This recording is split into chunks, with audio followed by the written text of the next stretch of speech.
वैसे कई बार मैंने आपको कभी ना कभी इंस्टाग्राम पे, कभी यूट्यूब के किसी वीडियो में मैंने आपको बार बार बोला है कि ड्राइंग ऐसी चीज़ है जो सबसे ज़्यादा इंपॉर्टेंस रखती है।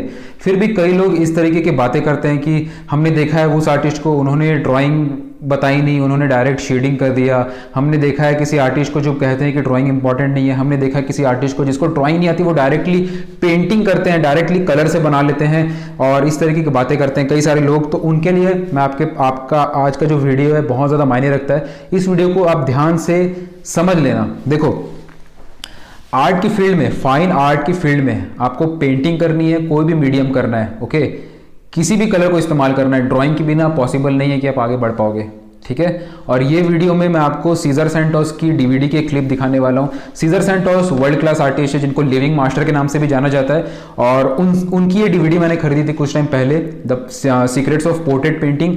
और इस डीवीडी में बहुत सारी बातें उन्होंने शेयर की हैं और क्योंकि वो वर्ल्ड मास्टर है उन्होंने बहुत सारा ज्ञान लिया है आर्ट के ऊपर, ओके। तो मैं चाहता था इसकी एक बात आपसे शेयर करना और ये क्योंकि हाईली कॉपीराइटेड है ये डीवीडी, तो मैंने सीजर सैंटोस से खुद परमिशन ली कि मैं वो क्लिप दिखा सकता हूं क्या, और उन्होंने फाइनली परमिशन दे दी। और इस वीडियो में मैं आपको उनकी वो क्लिप दिखाऊंगा। उस क्लिप को देखो, उसके बाद आपको समझ आएगा कि क्यों मैं इतना बोलता हूं कि ड्राइंग बहुत ज़्यादा इंपॉर्टेंस रखती है।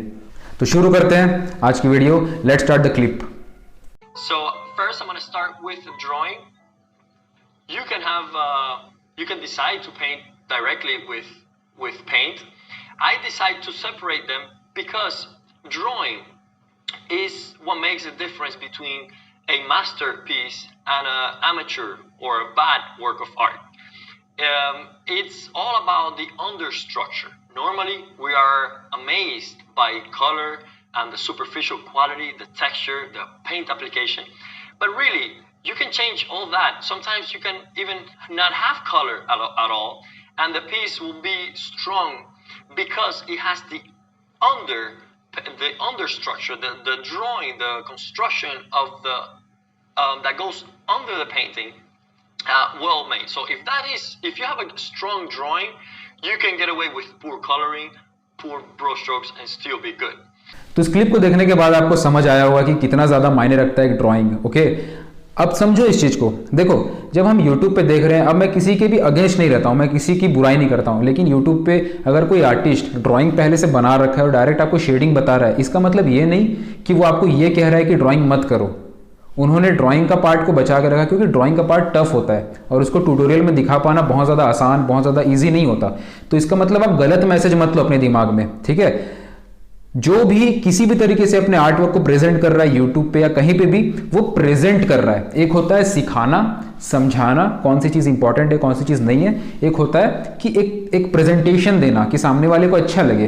तो सारी चीज़ों का अपना अपना महत्व है, लेकिन जो बेसिक सी बात यह है कि ड्राइंग के बिना कोई भी फील्ड में, आर्ट, फाइन आर्ट की अगर हम बात कर रहे हैं, तो कोई भी ऐसी चीज़ नहीं है जहाँ पे ड्राइंग के बिना आप काफ़ी दूर तक जा पाओ, क्योंकि ड्राइंग सबका बेस है, जैसे कि आपने सुना। और ड्राइंग के लिए ना हमें बहुत ज़्यादा ज़रूरी है कि हम डेली फ्री हैंड वगैरह की प्रैक्टिस करें, स्टिल लाइफ की प्रैक्टिस करें, ठीक है। अगर आप किसी आर्टिस्ट को देखते हो जो डायरेक्ट ब्रश पकड़ा है, डायरेक्ट कलर का इस्तेमाल करके वो पेंटिंग कर ले रहा है, इसका मतलब ये है कि उन्होंने लाखों बार ड्राइंग की प्रैक्टिस कर ली है और वो डायरेक्ट पेंट से वो ड्राइंग बनाने में सक्षम है। ड्राइंग का मतलब ये नहीं होता कि पेंसिल या चारकोल, ड्राइंग और मीडियम अलग अलग है। ड्राइंग को मीडियम से जोड़ना मत।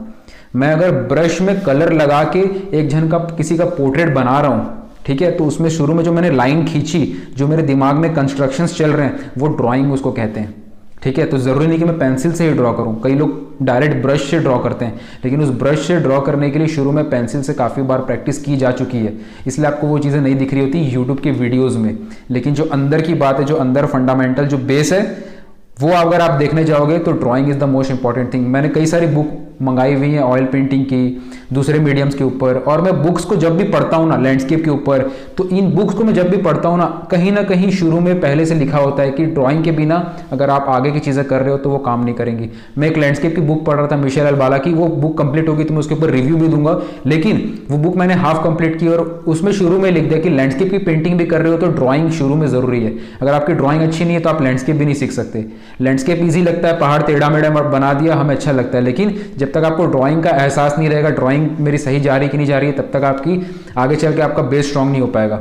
कई सारे होते हैं आर्टिस्ट जो सिर्फ एब्स्ट्रैक्ट वर्क करते हैं, जो मॉडर्न आर्ट करते हैं, तो हमें लगता है कि यार इनको तो ड्राइंग नहीं पता फिर भी तो सक्सेसफुल है, लेकिन आपको समझना पड़ेगा कि उन्होंने ड्राइंग ऑलरेडी काफ़ी प्रैक्टिस कर चुकी है। जो मॉडर्न आर्ट कर रहे हैं लेकिन सक्सेसफुल हैं, उन्होंने सारी चीज़ें प्रैक्टिस करी हुई हैं। अब उनका मन कर रहा है रूल्स को तोड़ने का, वो तोड़ सकते हैं, लेकिन जो सीखने वाले हैं, जब स्टूडेंट्स का फेज होता है, जब हमें सीखने की दौर पे होते हैं, तब ज़रूरी है कि हम ड्राइंग की प्रैक्टिस करें। और वो सभी लोग जिनको आप देखते हो जो ड्राइंग नहीं भी बना रहे होते हैं, ढंग की टेढ़ी मेढ़ी लाइन भी खींच रहे होते हैं, लेकिन अगर सक्सेसफुल लेवल पे हैं तो उन्होंने प्रैक्टिस की हुई है। जैसे कि पैब्लो पिकासो की हम बात करते हैं, एम एफ हुसैन की बात करते हैं, उन्होंने ड्राइंग शुरू में प्रैक्टिस की थी बहुत ज़्यादा। ओके, तो जो भी आप करो समझना कि ड्राइंग बहुत ज़्यादा इंपॉर्टेंट है। पुराने रेनेसेंस पीरियड से जब मास्टर्स आर्टिस्ट जो बनाते आए हैं, सबका ये बात है, सबने ये बात कही है कि ड्राइंग इज़ द बेस। तो इसलिए मैं हमेशा कहता हूँ कि जब भी घर पे बैठे हो, अगर आपको लग रहा है ना कि आपके पास गाइडेंस की कमी नहीं है, गाइडेंस की कमी है, या फिर आपके पास कोई नॉलेज नहीं है, ये सब चीज़ें आप सोचते हो, तो समझो मैं आपको जो इंपॉर्टेंट बात यहाँ पे मैंने जो सीक्रेट शेयर कर दिया आपको फाइनली, वो है ड्राइंग की प्रैक्टिस करना। ठीक है, स्टिल लाइफ रखो, उसको प्रैक्टिस करो, उसको बनाओ। ठीक है, किसी का पोर्ट्रेट बना रहे हो तो डायरेक्ट फ्री हैंड बनाने का प्रैक्टिस करो, 1000 बार गलती करो, गलती करने से डरो मत, यही तो जर्नी है, यही तो पेशेंस है। अगर 100 बार बना के अगर आप थक गए तो पेशेंस नहीं है, मतलब है ना, सिंपल सी बात है। तो इसलिए बहुत इंपॉर्टेंट है कि आप ड्राइंग की प्रैक्टिस बहुत ज्यादा करो, डिटेल्स में बाद में जाना। ठीक है, बहुत इंपॉर्टेंट रूल है ये। जब भी एकेडमीज़ में पढ़ाई होती है आर्ट के ऊपर, जो एकेडमिकल स्टडीज़ होती हैं, एकेडमिक्स जो होती हैं, जहाँ पे बारीकी से चीज़ों को समझाया जाता है, तो पहले काफ़ी टाइम तक ड्राइंग सीखा जाता है। मैंने एक आर्टिस्ट की बुक ली थी, जूलियट एरिस्टिड्स की, और उन्होंने, वो एक अटेलियर में फ्रांस में टीचर हैं। ठीक है, तो जूलियट, उनकी जो मैंने बुक ली है ना, उसमें भी उन्होंने एक बात रखी है कि जब आप आर्ट की स्टडीज़ करने जाते हो, फॉरेन की जो स्टूडियोज होते हैं जहाँ पे आर्ट को बहुत बारीकी से देखा जाता है, समझा जाता है, वहाँ पे 1 साल तक पहले सिर्फ ड्राइंग बताया जाता है, ना कलर ना कुछ और मीडियम, किसी चीज़ में कोई टच भी नहीं। ठीक है, 1 साल तक सिर्फ ड्राइंग को समझाया जाता है कि कैसे आप अपने ड्राइंग को सुधारो।